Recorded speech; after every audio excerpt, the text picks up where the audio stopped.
University of Northern Iowa, talking with people who have big dreams, and I continue to be blown away. We're at the Student Business Incubator here at the John Papa John Entrepreneurial Center here on UNI's campus, and we're meeting with one of the heroes over here that's got not just one, but two businesses percolating here, and he's working on his big dreams. Travis, thanks for talking with us about your big dream. Thanks a lot for having me. Big dreams, I should say. It's got a lot going on.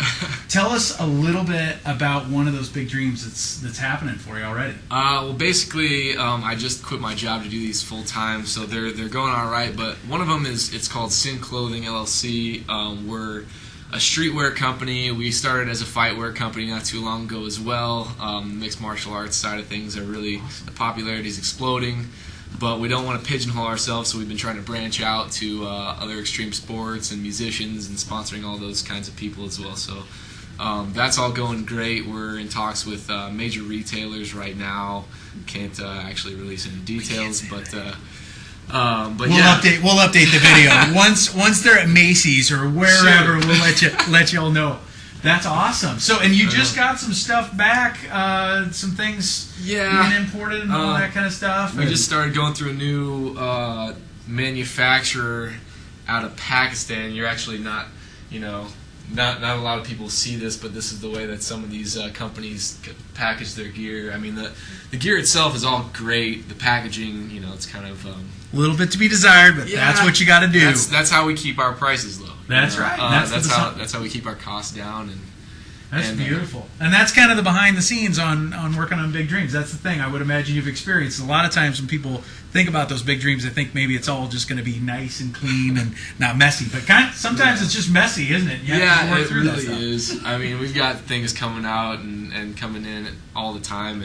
And right now, actually, my business partner is out of town. He'll be out of town for the next couple months. So it's just me and some interns in here, and I've never been the cleanest of people. That's all right. There's a lot of multimillionaires that are messy.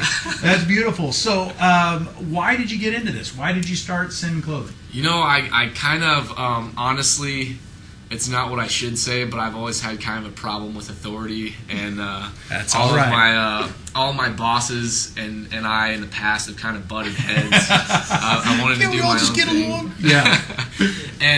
But I've really been ambitious, and I really had a vision of what I wanted with my life, and I could say a lot of things like, I want to make this $1 billion company, sure, that and the other one. But in all honesty, it's all about just like how they say, if you enjoy what you're doing, you never work a day in your life. Yeah. I never ever want to work a day in my life. You're walking that exactly out. What I want to do, and that's beautiful. If it can work out, I can give the people what they want by doing that. That's, in all honesty, that's the best dream you can have, right? Yeah, absolutely. So what would you say has been one of the biggest surprises as you've been walking this thing out? Because you've been doing this Sin Clothing for a couple of years? The idea came around February of 2008. Okay. The website went live January 1st of 2009. So this is actually just starting our second year of officially being in business. Yeah. What's something that's kind of surprised you about this adventure? Oh, man. Well, when we first were thinking about it, the idea sounds great, man. We can just print all these T-shirts, put them online, and just collect the money. Yeah. Bring it in. And the biggest surprise, not coming from a formal business background, I'm actually a graduate student in exercise science. Perfect.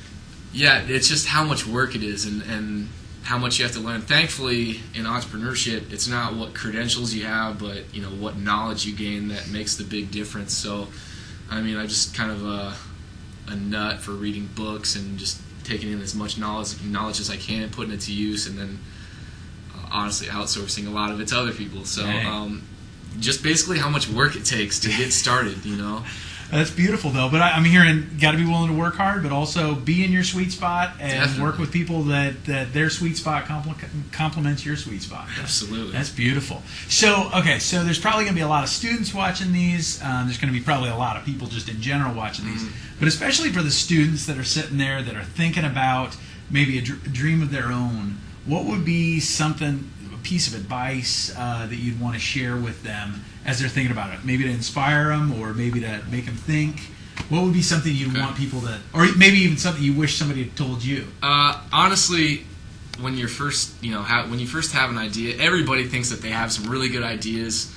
You just gotta have the balls to actually follow through with it. Once you can take some risks and jump in head first. Honestly, at this point, I'm so involved with this, both with my time, with my money. There's no other route that I can take. There's no plan B. There is no plan B. This is it. Yeah. I mean, thankfully, I don't have a whole lot of responsibility as far as family and that kind of thing goes right now, so I can throw everything I have into it. But, if you really want to get involved and start doing something of your own, you just got to actually take the risk and jump in and do it. Go for it. That's beautiful. All right, that's wisdom. That's beautiful. One of the things that we ask people as they come to the Big Dream Gathering is what's something that you need. We've had some success stories where people have come across a video or heard a story or saw a dream and they just wanted to help out in some way. What are some things maybe that Sin Clothing needs if people could get behind it or whatever? What are some things that you might need?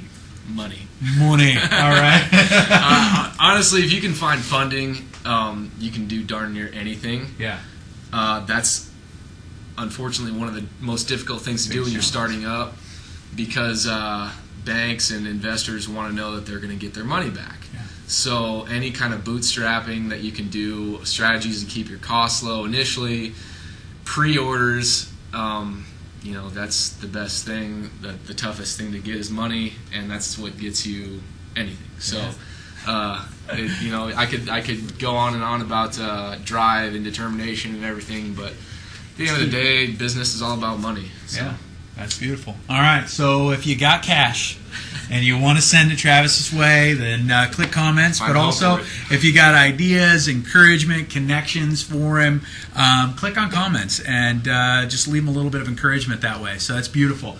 How do people find out about Sin Clothing? Where do they find you on the web or anything like that, or can they? You go to sinclothing.com, SYNN clothing.com, and everything you need is up and on there. So perfect. All right, so we'll send people to sinclothing.com. Bring your big dreams to Big Dream Gathering February 16th here at UNI, and you just never know what might happen. Thank you so much for being an inspiration as well as sharing your dream. Absolutely. All right, keep dreaming big.